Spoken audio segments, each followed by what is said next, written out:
네, 부총님 작년에 이제 56조 원 대규모 세수 결손에 이어서 올해도 30조 원 정도 세수 결손이 발생해서 정부로서는 매우 곤혹스러울 것으로 생각이 됩니다. 물론 코로나 이후에 대내외 불확실성이 커지고 또 다른 나라들도 겪고 있는 문제이긴 합니다만 상대적으로 우리나라 세수 오차가 더 큰 점도 사실입니다. 특히 2021년 초과 세수 61조 원 발생 이후 2022년 초부터 여러 차례 정부가 제도 개선 노력과 다짐을 했는데도 대규모 세수 오차가 4년째 반복되고 있어서 정부는 이 상황을 무엇보다 심각하게 받아들여야 한다고 생각합니다.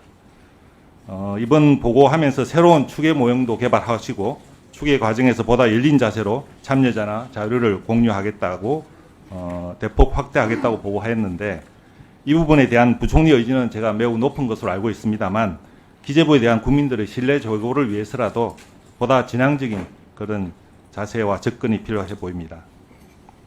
시간이 없어서 제가 쭉 말씀드리고 마지막에 좀 답변하십시오.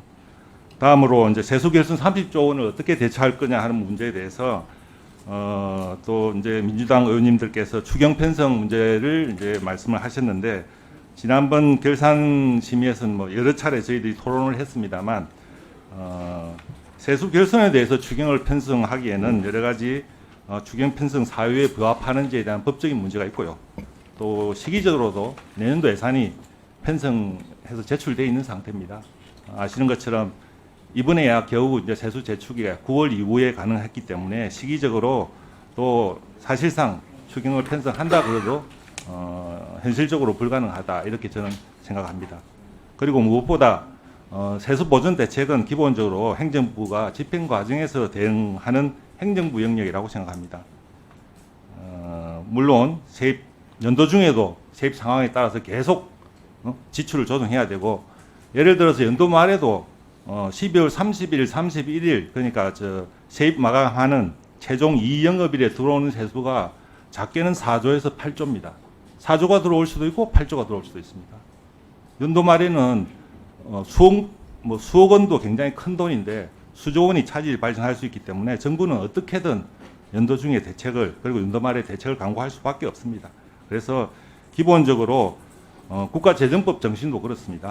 집행 과정에서 탄력적으로 대응하라는 것이 국가재정법의 정신이고 국가재정법 43조 예산집행 보류권, 13조 회계기금 예유재원 통합활용권, 그리고 70조 20% 이내 기금 운영계획 자체 변경 등이 이를 보장하기 위한 제도적 장치입니다.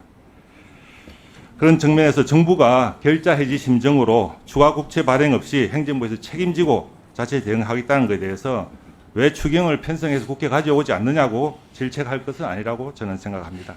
물론 규모 문제가 있습니다. 30조가 크지는 않은 숫자이긴 합니다만 저희들은 모든 걸 국회가 결정하려고 하는 국회 만능주의도 경계해야 됩니다. 물론 국회 권한을 침해해서도 안 됩니다.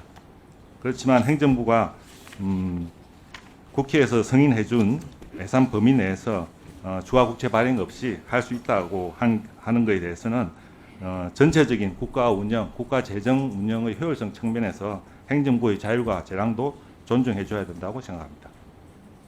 그리고 오늘 세수 보존 대책의 구체적인 내용은 30조를 어떻게 대응할 건가에 대해서는 보고하지 않으셨는데 30조가 크지 않은 만큼 어느 정도는 좀 사실은 사실대로 밝혀야 된다고 생각합니다. 제가 알고 있기로 불효불급한 예산 조정으로 할 수 있는 것은 맥시멈 10조 정도입니다.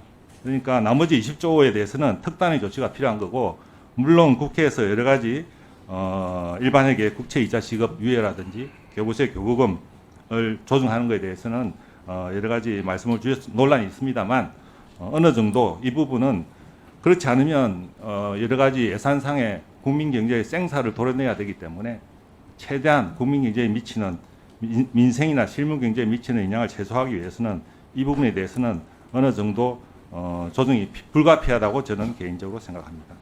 특히 교부세 교부금 같은 경우에는 지방 재정에 미치는 영향도 큽니다만 어쨌든 지자체와 잘 협의해서 지방 재정 부담을 최소화하도록 잘 협의해 주시기 바랍니다. 마지막으로 한마디 더 덧붙이면 정부 입장에서는 이번에 국회의 질타를 받을 것을 알면서도 가감없이 세수 추계를 공개하고 국회에 보고하고 상의하는 모습은 높이 평가합니다.